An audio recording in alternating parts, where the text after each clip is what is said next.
Hey guys, so this is our first review video that I'm recording. It's over Unit 6 or Period 6, the Gilded Age from 1865 to 1898. We'll do this one, then we'll go back to do Period 5, Period 4, 3, 2, and 1, and then if we have time we'll move forward to 7, 8, and 9. Although we don't really have to do 8 and 9 because of COVID-19. But if we get a chance, I'll do Period 7 before y'all take the AP exam. Now, when we think about period 6 is what we call the Gilded Age. Hey, there's my cat. Siegfried. All right, it's called the Gilded Age. Now, the Gilded Age gets its name from Mark Twain. And I think a lot of historians really have a problem with the term Gilded Age, but this is like the classic name for the age, so that's what we're going to keep.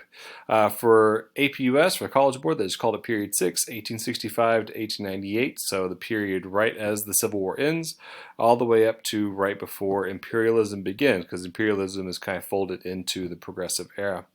We're going to we're going to go through the curriculum guide. So if you don't have the curriculum guide pulled up, I've posted it on Canvas right underneath here, or if you're watching on YouTube, you can pull it up off a College Board's website. We'll be going through the Period 6 curriculum framework. So go ahead and get that, press pause, go ahead and get it so that you can follow along with me. Because basically the way I'm going to do it, and I'll show you here, I have part of the curriculum guide up, and we're just going to talk about some of the things that can really explain these major concepts. All right, I'm going to go through as probably as quickly as possible, just trying to get you to understand the idea of the Gilded Age and Period 6. You're going to see a lot of these terms will repeat over and over again because the curriculum kind of goes together. I mean, it's one period, so you'll see it over and over again. Now, the way that College Board broke this down is the first couple of slides are contextualizing, and so I've gone ahead and put some things there, which we'll see again, and the last couple of slides are called continuity and change. And really what I'm going to do is probably skip contextualizing and continuity and change, because once I've gone through everything over here, and you'll see I'll go through pretty much everything over here later on. But as soon as I go through that, as soon as I go through the rest of the PowerPoint, you can come back up and look at contextualizing. Remember, contextualizing is what's leading up to the period that we're discussing. What are the big ideas that are happening here that gives us context for the immense change that's going on during the period. And continuity and change is looking at what actually changes over the course of the period. So when you think about contextualization, technological advances lead to mass industrialization at the end of the Civil War. I mean, industrialization starts really at the end of the 18th century in Britain, and is then imported into the United States, and it takes off in the United States in the early 19th century. You have to think back, remember those connections. The College Board loves the connections, so if they're talking about the Industrial Revolution of the Gilded Age, there's a good chance that they will also ask you about the market and Industrial Revolution of the antebellum period of the early 1800s, in which you're going to try to give me connections. You know, when you look at the industrialization of the early antebellum period, and the market revolution, it's really located in the northeast. And if you look at the industrialization and the mass market that is created in the Gilded Age, it's much more national. So regional versus national is a huge comparison between early period 4 and period 6. Okay, so I'll let you go back and look at that on your own. My focus will be giving you the kind of the bigger stuff here. So they broke it down. We start period 6 with Westward Expansion. Really, Westward Expansion begins during you could really look at the United States as an entire, like, break it down to 3 different centuries: the 18th century, the 19th century, and the 20th century. So the 19th century, the long 19th century, you have a continuous movement out west. One of the reasons why the issue of slavery drove apart the country so fast in the 19th century is because of America's westward expansion, taking over native lands and Mexican lands, and then forcing white Americans in the East to decide whether or not slavery would be allowed to expand in those areas. All right, and that caused friction between the northern half and the southern half, right? So westward expansion is not new. What we're seeing in the Gilded Age, though, is a increased westward expansion, and that is that's increased because of the Homestead Act and the different laws that were passed by the Republican-controlled Congress and presidency during the Civil War and throughout the Gilded Age. Remember, the Republicans really dominate national politics, especially the presidency, from Lincoln onward, right? From Lincoln until Woodrow Wilson, and you only have one Democratic president, and that's Grover Cleveland. Then you have Woodrow Wilson, and then you have a couple more, three more Republicans in Harding, Coolidge, and Hoover before the Democrats kind of take control with FDR in the 1930s. So really between the 1860s and the 1930s, you have two Democratic presidents, Grover Cleveland and Woodrow Wilson. All right, so the Republicans are dominating this time period, and the Republicans wanted a large national market that connected east to west, north to south, and allowed for the expansion of American business. And so you're going to see during the Civil War, the Republicans will pass the Homestead Act along with the Morrill and Hatch Act, and they will also fund the creation of the Transcontinental Railroad in order to allow this mass migration westward. So when you look at the historical developments, improvements in mechanization helped agricultural production increase substantially and contributed to declines in food prices. You're looking at the development of new technologies like the mechanical reaper and the steam-powered tractor, and that's going to help increase farm yields. You're also going to see the technology increase in terms of process. So irrigation and crop rotations are all going to increase during the Gilded Age. Farmers responded to the increasing consolidation of agricultural markets and their dependence on evolving railroad by creating local and regional cooperative organizations. That's going to be the Farmers Alliance. You start with the Southern Farmers Alliance in Texas and Louisiana, and then you move to the Northern Farmers Alliance in kind of the Midwest. Those will unite, and then eventually they'll form the Grange, which is a much more political organization, which will finally evolve into the Populists, which we'll talk about a little bit later. All right, following the Civil War, government subsidies for transportation and communication systems helped open new markets in North America. So that's the expansion of the telegraph. And then after the 1870s, the telephone, along with the Transcontinental Railroad. It's always good because you're going to say the Transcontinental Railroad. You give yourself some facts there. So the Union Pacific and Central Pacific will be the first two that connect, with the Central Pacific coming from California eastward and the Union Pacific coming from Missouri westward, and they'll meet in Utah. All right, and then you have Northern Securities. That's the Transcontinental Railroad that's built in the north, and then the Southern Pacific is the one in the south. So you get four basic lines that are being built there. And it's all be funded by the government in large, massive subsidies. And then, of course, what's pulling people out there? You have different gold rushes and different booms that are happening. So the Comstock lode in Nevada, you have the Klondike Gold Rush in Alaska, you have the continued search for gold in California from the 1850s onward. Then you have different copper mines, and eventually in the late 19th century, you're going to start seeing oil booms, especially in Texas and parts of the Southwest, that are going to draw a mass number of people out. Beyond that, the free land and the Homestead Act, or the basically free land, is going to pull farmers out and ranchers out into the plains in order to grab some pretty cheap land from the federal government, and that's going to be the big catalyst for developing this westward expansion. When you go further into it, the culture that's developing out in the West, if you remember, we talked a lot about the myth of the West, and the myth of the West is going to kind of be cemented here in the 1870s and 80s with this idea of the Wild West before everything is settled. And that is a myth that comes out from Buffalo Bill and his Wild West show, and Frederick Remington's paintings, and the dime novels that are being written in the late 19th century about the Wild West. And so when we think about this Wild West and this like dream of the West, I think the first bullet point really hits it. In hopes of achieving ideals of self-sufficiency and independence, migrants moved both to rural and boomtown areas of the West for opportunities such as building railroads, mining, farming, and ranching. And here you have a lot of different facts. So if you're going to talk about boomtowns, give yourself a couple: Tombstone, Arizona; Deadwood, South Dakota, South Dakota; Spindletop, and right around Beaumont in Texas; the gold, silver, copper, oil. These are going to be your big things that are driving people out there. But if you go beyond just that, I mean, you have the migrants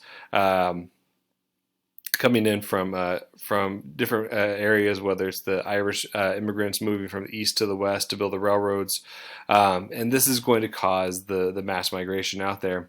Now, as they come in, they're not coming into empty land. They're coming into Native American land. This is like the ongoing story of the United States, is the stripping away of land from the indigenous populations, and so we're going to see that it really increase during this time period with the Plains Indian Wars, as you have more and more white Americans moving into the West, and especially as the rail companies and the industrial companies come in and mass slaughter the bison, the American bison. That's going to create a lot of tension between Native Americans and white Americans, leading to these wars. President Grant will attempt to solve this problem with what he calls his peace policy, in which he forces Native Americans onto the reservations system, which is this third point right here, the peace policy. And if they didn't, of course, the U.S. Army was ready to continue fighting. So what you have here is like a lot of the army from the Civil War will just slowly move west, and the U.S. will use its army to basically force Native Americans to move to reservations, to assimilate, or to die. And that's going to be like the story of the Plains Indian Wars. And we have the Sand Creek Massacre in Colorado in the 1860s. We have the Battle of Little Bighorn, in which George Custer is defeated by Sitting Bull. You have the flight of the Nez Perce with Chief Joseph at the helm, trying to escape this kind of forced movement onto reservations. And then, and of course this all ends up in Native Americans being forced onto reservations, and then the U.S. changes its policy towards just reservations to assimilation. And a part of that assimilation will be the Dawes Severalty Act and the breaking up of the tribes, of forcing young Native children into Indian schools like the Carlisle School, and trying to strip them of their cultural heritage and their identity, in order to basically eliminate. This is settler colonialism, throughout. The last one, I think, is one of the most important points that we have to talk about. Native Americans preserved their cultures and tribal identities despite these policies. I think the biggest, example of that, the one that you could easily pull to talk about, will be the development of the ghost dance. I mean, the ghost dance was literally a tribal identity that was, hey, we're going to kill off all the white people and bring back the bison. And that will upset white Americans, leading to the massacre at Wounded Knee. But yes, that is like one of the ultimate like survival stories, is Native American identities surviving this like constant onslaught of maladies from European Americans, whether it's the biological warfare and destruction from the Columbian Exchange and the early contacts, whether it's the numerous wars and treaties and broken treaties and massacres, whether it's the forced reservations and the forced assimilation, Native Americans will survive, and that's something that we need to celebrate at all times as we move through U.S. history. We must remember the terrible acts that were committed, and we must celebrate the perseverance of Native American culture and the beauty of Native American culture. Moving beyond the West, we look at the South. So when you're looking at how the country is repairing itself, is changing itself, that's midnight, from the Civil War, the South kind of has an identity crisis, right? There are many in the South who want to return, as we saw in the Reconstruction period, they wanted to return to the time period of before. They wanted to return to a system in which white Americans were supreme. Stop that, midnight. Were supreme over Black Americans through a process of sharecropping and tenant farming and enforced enslavement. Okay, sorry, my cat is trying to get in front of the camera. Forced enslavement through unfair convictions, and you have the rise of Jim Crow in the 1890s, which we'll talk about here in a second. On the other side, you have, I don't want to call them progressive, but people who wanted to move beyond that, people like Henry Grady, who thought that maybe the South should get beyond these kind of old slave ideas, slavery ideas, and start developing more modern economy and more modern culture. Now, don't get me wrong, Henry Grady is a racist bastard, and he will fight for white supremacy. But his ideas that he publishes in the Atlanta newspapers about this idea that the South needs to really develop an industrial economy that can help develop it into a modern society, and people. And some people will kind of really attach themselves to that. So you can look at some of the bigger southern cities: Houston, Dallas, San Antonio, Atlanta. These are what we would call new South cities. All right. But even with all of that, you have the rise of Jim Crow. Plessy versus Ferguson in the 1890s leads to a government position that separate and equal is okay. Separate but equal is okay. So you can have separate schools as long as they're equal. And we all know that that's not true, that black schools were not equal to white schools. But as long as the government wasn't enforcing the Civil Rights Acts of the 1860s and 70s, as long as they weren't enforcing the amendments that came out of Reconstruction, Southern whites will use a system of Jim Crow laws that and a system of white supremacy and violence and lynchings to basically suppress African Americans in the South. And it's going to take a long time for African Americans to get out of the South. It's going to take a couple of generations for them to move out of the South, to actually get the ability to get out of the South. And then, of course, once they are out, you're going to see them start pushing harder and harder at the national level and through the court systems for civil rights, and we get into that with period 8. But that doesn't mean that African Americans are just sitting around saying, "Well, I guess we're just going to have to hang out here with Jim Crow." Really, instead, what we see is that you have a thriving civil rights movement epitomized by both Booker T. Washington and W.B. Du Bois. All right, Booker T. Washington and W.B. Du Bois kind of make up the two sides of the civil rights movement. Booker T. being a much more slow-moving, let's accept what it is and work our way up, what he calls the Atlanta Compromise, and then W.B. Du Bois being a much more radical, like we need to end Jim Crow and end segregation and end this inequality right now with his Niagara movement. Beyond those two, you have Ida B. Wells, who's going to use her journalism and her instincts in journalism to really push against lynching, which is this horrific reality for a lot of African Americans in the South. Okay. Moving on, technological innovation. Businesses made use of technological innovation and greater access to natural resources to dramatically increase production of goods.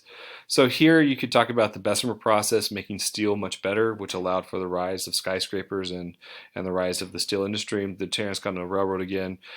We could also talk about scientific management and Taylorism. And this is a type of technology, the process in which you develop new systems of production, which lead to mass production, which also leads to de-skilling of labor, which we'll talk about here in a little bit. All right, and the rise of management and bureaucracy. All right, this will all allow businesses to take a massive chunk, and really grow into these huge corporations that we know about. And that really leads us to the next one, the rise of industrial capitalism. When you think about the rise of industrialism during the Gilded Age, I think really that's what people think of in the Gilded Age as the rise of industrial capitalism. So we start with people like Andrew Carnegie and J.D. Rockefeller and George Pullman and Cornelius Vanderbilt and uh, not Taylor Swift, Gustav Swift. Sorry, Gustav Swift and I think it's James Duke. And these are your major, like, steel magnate and oil magnate. And Pullman made the rail cars that all the railroads used. And J.P. Morgan was the banking and finance guy. And these are your huge kind of industrialists. And we also call them robber barons because they had so much power and so much money that they controlled much of American politics and society. And they did that by creating new forms of monopolies and new forms of organizing their industry. All right, sorry, I had to move. My wife kicked me out of the living room so she could watch Tiger King. So where were we? We're talking about the new ways in which they organize their businesses, and we can talk about vertical versus horizontal integration, right? Vertical integration meaning that they controlled all parts of production. So you can think of it, if you are a meat packer, you're going to own the cows, you're going to own the rail cars and the refrigerated rail cars, you're going to own the meat packing companies, you're going to own the markets in which the meat are sold, right? You're going to own all parts of it so you can control cost. Well, horizontal integration would be something like Standard Oil, in which he controlled most of the oil refineries. Therefore, no matter if you're pumping oil or you're trying to sell, oil, you had to get it from the oil refineries. So J.D. Rockefeller, by controlling just one part and controlling it well, and controlling like 90% of oil refineries, he's able to control the oil industry.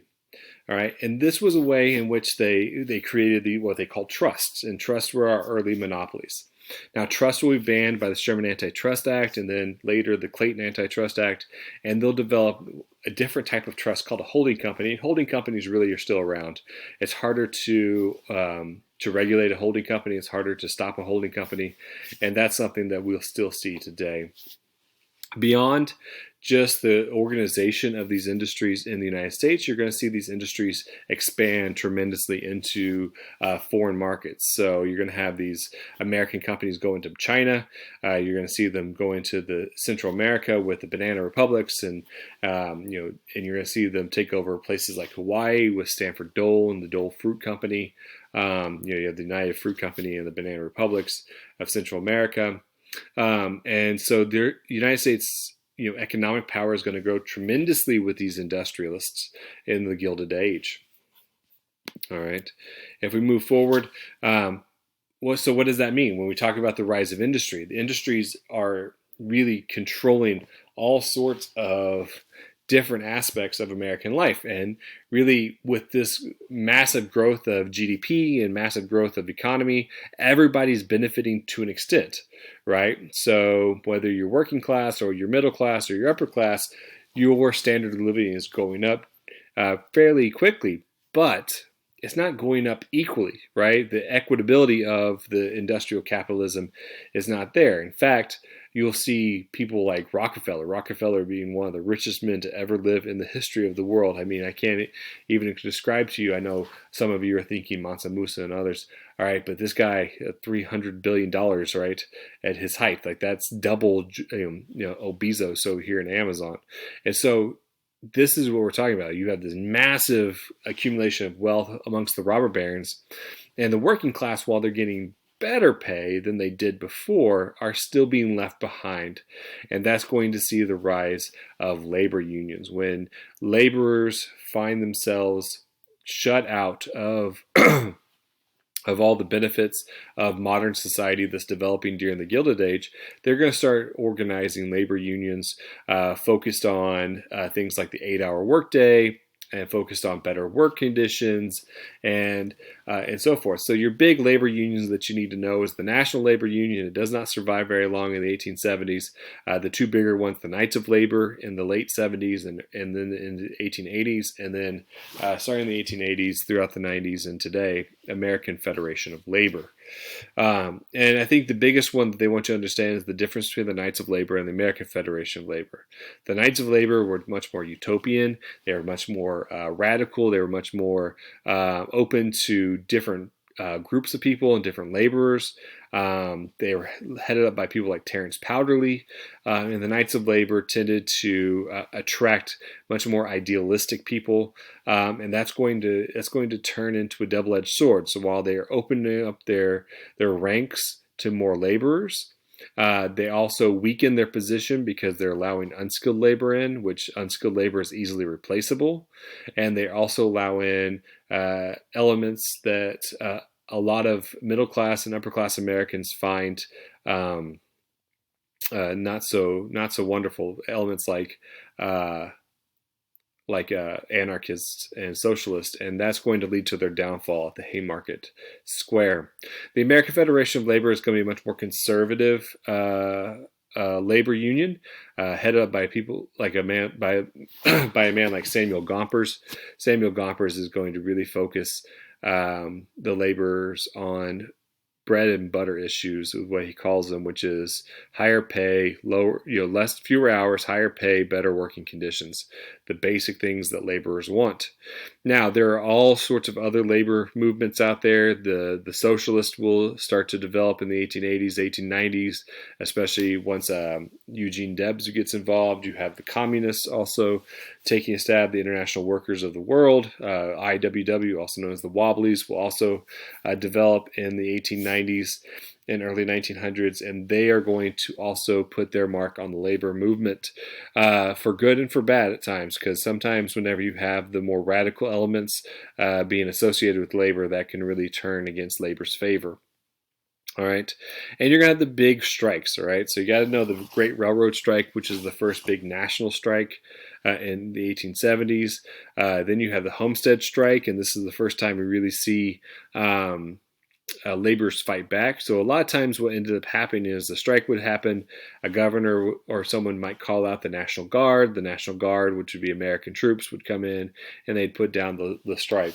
At the Homestead Strike, the laborers fought back, which created a lot of bloodshed.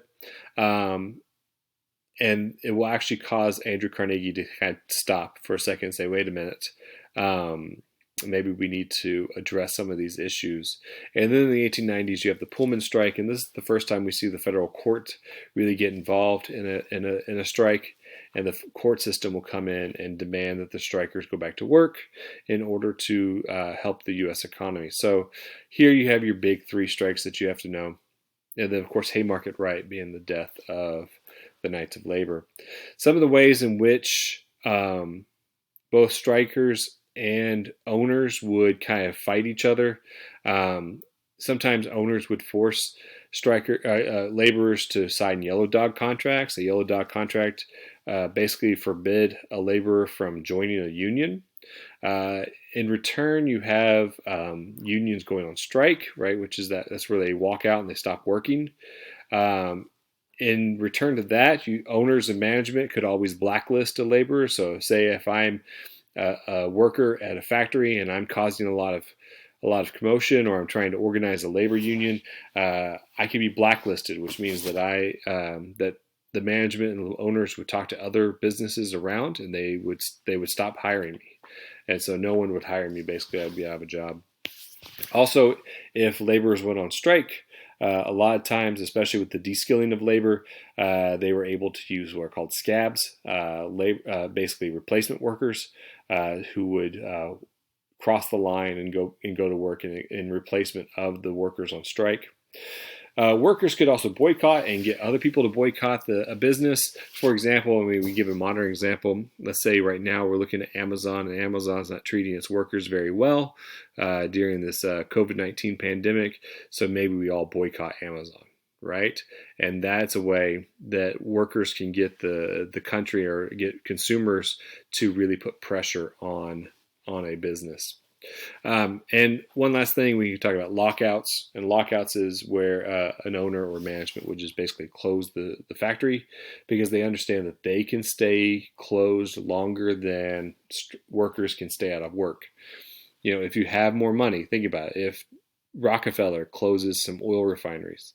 He's not running out of money, but those laborers will run out of money pretty fast. And so there's this imbalance of power during the Gilded Age between labor and capital, which is why so many of them were attracted to socialism and communism as a way of kind of balancing out the scales. All right, where are these laborers coming from? Where's the massive increase in American population coming from? It's coming from immigration, and immigrants are going to be moving into the United States in large numbers between the Civil War and World War I. All right, and these immigrants are going to kind of change in the nature of who is coming, right? So we know during most of the 19th century, the massive immigrant groups are coming from Germany and Ireland. The German states and Ireland for various political and economic reasons. And by the 1880s and 1890s, that's going to shift from the German and the Irish to the Southern Europeans, the Greeks and the Italians, as well as the Eastern Europeans like the Polish and the Jewish and Lithuanians and so forth. You also have a large Chinese and Japanese immigration coming into the West and into parts of the East. And so this is going to lead to cities becoming very separated into ethnic enclaves, into cultural enclaves like Chinatowns, Hester Street in New York, which would be a Jewish section of New York, Little Italy's, these ethnic enclaves, and the development of mutual aid societies in which immigrant groups come together to really protect each other and help each other out. And of course, with the large mass migration and immigration into the United States, you're going to have a response to that by white Americans who had been born in the United States or whose families had been born in the United States. And this is what we call nativism. And nativism is going to become a significant part of the American cultural landscape during the late 19th and into the 20th century, especially as the nature of the immigrants changed, right? By the late 19th century, most Americans were okay with German and Irish immigrants because most Americans who could trace their ancestry had German and Irish ancestors, right? But when you start seeing Southern and Eastern European immigrants coming in, well, those German and Irish immigrants and former immigrants and descendants of German and Irish immigrants, as well as the English immigrants, and the descendants of English immigrants, they are going to become upset, especially because Southern and Eastern European immigrants tended to be Orthodox and Catholic and not Protestant. And so you're going to see that religious hatred also spike here in the late 19th and early 20th century, so much so that you're going to see nativist organizations like the American Protective Association. You're going to see the rise of a second KKK in the early 20th century, who are all going to be nativist in ideology. All right, you're going to see the growth of, as well, beyond just this nativism, you're going to see Anglo-Americans and Northern and Western European Americans really start developing this idea of social Darwinism. Now, Darwin writes in the 1840s that certain traits allow certain animals to survive, and that those traits help those animals evolve. And this idea is taken and is thrown into the ring by Herbert Spencer and William Graham Sumner as ideas on how to understand society and the development of societies as social Darwinism. All right. And William Graham Sumner is going to be known for writing a book called What the Social Classes Owe Each Other. And I'll just give you the short end of it. He thinks that social classes owe nothing to each other, that the rich don't owe the poor anything, that the rich are rich because they're better than the poor. That's the way William Graham Sumner thinks it. Right. And so that's social Darwinism. And we're going to see social Darwinism jump up in a lot of different ways. And I think in a lot of ways, we still see the remnants of social Darwinism throughout. Like when people start criticizing those who don't have a home, people who don't have a home, they're like, well, they're just lazy, or they're all on drugs, and there's something fundamentally wrong with them. That's just social Darwinism, just in the modern context. But for all of the people who were hating immigrants and immigrants coming into these cities, you do have a sizable group of early progressive reformers and early reformers who are trying to help. People like Jane Addams and the settlement house movements, like the Hull House, Now, don't get me wrong, they're assimilationists. They're trying to help assimilate immigrants into American culture, but they do it from a point of view that they're trying to help and not just trying to get rid of an other. Okay. Now, during the Gilded Age, you do have the rise of a middle class as well. So you have the immigrants coming in. They're typically working class. You have a large working class working in the factories. You have the upper class, like the robber barons and the industrialists and their offspring, who make up a very small part but a very powerful part at the top. And then you have a large and growing middle class due to Taylorism and the management revolution and the creation of bureaucracies. As these large corporations develop and as the government grows in large quantities after the Civil War, the development of bureaucracy, how do you organize large institutions, that's what a bureaucracy is, helps create basically a middle class of white-collar workers, people who are managers and clerks and accountants and professionals and who don't do blue-collar labor. And they're not working in the factory. They're the ones who are in charge of telling the people in the factory what to do.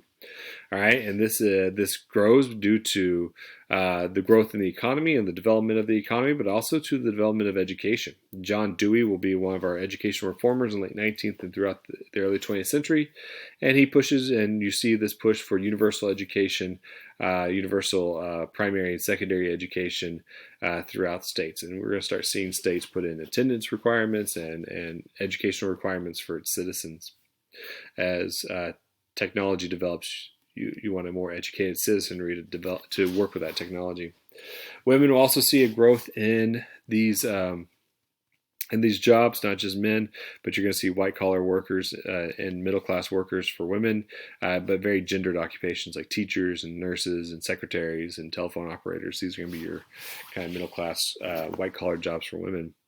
And with the growth of middle class, you're going to see the growth of consumerism in the Gilded Age, especially in the forms of the department stores, Macy's, Woolworths, A&P. Down here you have Neiman Marcus and JCPenney, right? Then you also have Sears and Roebuck developing a catalog, a mail order catalog, where you could buy anything from the catalog, kind of an early Amazon. Basically, you get this catalog that you can buy a massive number of things in, and that would help not only spread consumerism in the cities, but it also helps spread consumerism into the rural areas. All right. Middle class also tended to have a lot of disposable income, so you're going to see the development of theme parks like Coney Island. You're going to see the development of places to go basically on the weekend. The growth of theater, the growth of popular entertainment, because now you have a middle class with a disposable income that can go to these kind of entertainments and amusements. And there are going to be some people like Andrew Carnegie and other industrialists who decide to use their money in philanthropic endeavors. He writes what's called the Gospel of Wealth. It says that the wealthy owe society for becoming wealthy. So basically, since the wealthy are so great and so much better, they can choose how to help. And we see this Gospel of Wealth, throughout American history from then on, this idea that billionaires are there to basically pick and choose what causes to support. And he's going to help build libraries. Carnegie's going to help build libraries and music halls and cultural things like that. So that's why you see that kind of stuff. All right. Now, I think a lot of people, whenever they think of the Gilded Age, they only think of the corruption and the graft and the industrialization, but there are a lot of reform movements that start in the Gilded Age and then just will pick up steam in the progressive era.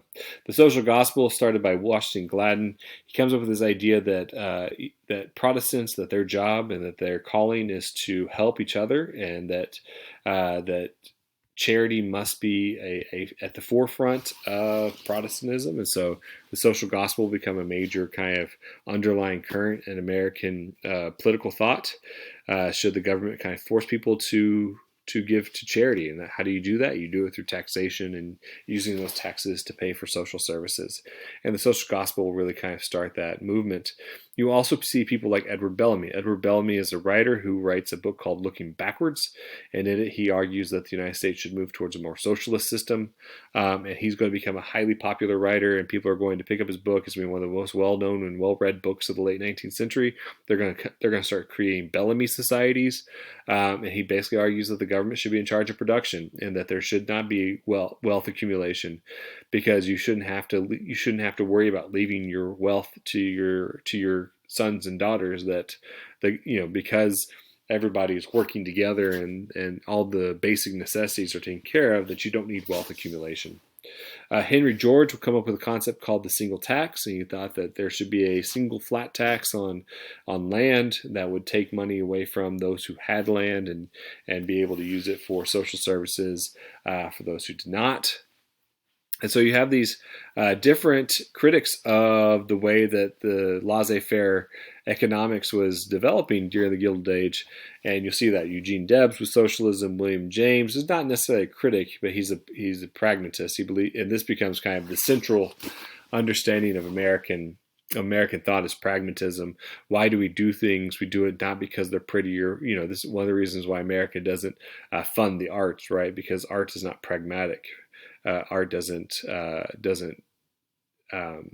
produce value the way that, say, steel does. Why don't teachers get more money? Because it's hard to put a value on an education, but it is easy to put a value on an iPhone, right? And so pragmatism, like what your value is based on your utility. That's what pragmatism is. So you have these different critics and thinkers during the time period that are coming up with different ways and different ideas of understanding the society, and some of them are very critical of it. Some of them are very much in favor of it. Women will find more and more opportunity during the Gilded Age as the economy develops and grows, and as more jobs are open to women, more education is open to women. That allows for more independence for women. And you're going to see women who somewhat, the middle class women are kind of forced into this domestic sphere. But even within that sphere, they're going to find opportunities. So you're going to see the growth of reform movements like the Women's Christian Temperance Union, the Anti-Saloon League, the National Consumers League, the City Beautiful movement. You're going to see these large-scale reform movements as women say, hey, listen, we are in the city. We've moved to the city. Our job is to take care of our families and take care of our children. And part of that is going to be to have these different reforms to help take care of our family. And this leads us to this concept of the new woman, right? This new woman who is more independent, more reform-minded, and less domestic-minded. And it's going to be kind of epitomized in advertising by the Gibson Girl. All right, our last little thing I think is the government. I think we have two slides of the government, and then we're done. So when you think about government in the Gilded Age, is very corrupt, right? So Republicans dominate most of the politics, and during the Gilded Age, you have our forgettable presidents. If you don't know that, just give him graft and corruption hourly Cleveland. So Johnson, Grant, Hayes, Garfield, Arthur, Cleveland, Harrison, Cleveland, right? These are your presidents, and no one really cares about any of them because they all are crap presidents, right? But what you're seeing here is that there is this split between Democrats who tend to want a little bit more control of the economy, a little more say for the common man in the economy, and then you have the Republicans who are much more pro-business, laissez-faire. And even in the Republicans, you're going to see a split between the Republicans who want to have a little bit more control over how the economy is developing, and those who want what's called classic liberalism, which is the government is not involved in the economy at all. And so, since the Republicans are so powerful, you're going to see splits within it. We'll talk about those here in a second. And those splits will create a lot of drama in the government. But for the most part, what you can understand is that with Republicans in charge during the Gilded Age, the government for the most part was a kind of do-nothing government. It allowed businesses to grow and expand into not only throughout the nation, but into the international areas with very little regulation. And even when there were attempts at regulation, the ICC, the Interstate Commerce Commission, The Sherman Antitrust Act, even those little attempts at regulation tended to flounder because enforcement was not there. So when we look at that, we see, politics is very stale through most of the 1870s and 1880s. You do have a split in the Republicans between the liberal Republicans and the mugwumps. The mugwumps are more reformists, while the liberal Republicans are more classic liberals, meaning that they don't want the government to reform or be involved in much. You also have the Republicans split along lines of civil service reform with the half-breeds and the stalwarts. All right, and this is all centered around the Pendleton Act and whether or not government employees should be based off of the spoil system or based off of merit, with the government increasingly going towards merit-based and less through the spoil system. And then beyond that, you have the corruption of the machine politics. This is the last little key point here of machine politics. I think when you talk about machine politics, you could do a lot of different machines, but the one they're going to probably expect you to know about is Tammany Hall. Tammany Hall is the machine that ran New York City, led by Boss Tweed in the 1860s and later by George Washington Plunkett. And George Washington Plunkett thought that what he was doing was what he called honest graft. And honest graft means that he believed that his corruption was for the betterment of society, therefore it was okay. That the money he took from taxpayers was okay.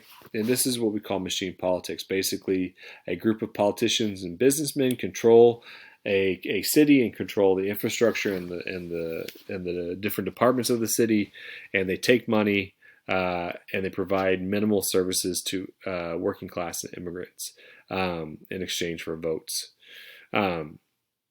Now, all this corruption, this growth of the economy, the growth of industrialization will eventually lead to kind of revolts in the political sphere. So you have the socialists led by Eugene Debs. You have the populists who come from the farmers. Basically, the farmers come in with this idea of the People's Party or the Populist Party, and they demand, since they're farmers, they demand what is called bimetallism. And bimetallism is they want the U.S. currency be backed up by not just gold but also silver, because if the money is backed up by both gold and silver, there will be more money floating around. If there's more money floating around, that means it is less valuable. So, just give you an example. If I am a farmer and I borrowed $100 in 1872, and it was due back, and I had to pay the bank back in 1882, I would want inflation to increase. Therefore, whatever I paid back would be less valuable than what I borrowed. Therefore, I'm getting more money overall, right? Because I borrowed more money than I had to pay back because of inflation. That's the idea. So bimetallism, the coinage of silver, really benefits farmers and benefits those people who are in debt. And the gold standard really benefits the businesses, the large corporations, and the workers who are reliant on a steady and valuable dollar in their wage. And so you're going to see this split that will lead us to the election of 1896, in which William Jennings Bryan will be nominated as the Democratic nominee, but he also gets the populist endorsement, and he is going to fight for the coinage of silver. He's going to lose to William McKinley, and eventually the United States will be put on the gold standard in 1900. All right. Now, one last thing, I think I forgot this one. This is how the Republicans basically controlled politics throughout much of the 19th century, and that's what they call waving the bloody shirt. Anytime Democrats would start gaining ground in politics, the Republicans would quickly remind them of the Civil War and who started the Civil War, and they blamed the Civil War on the Southern Democrats, and that was what they called waving the bloody shirt. That they would constantly remind the country of 600,000 Americans dead in the Civil War.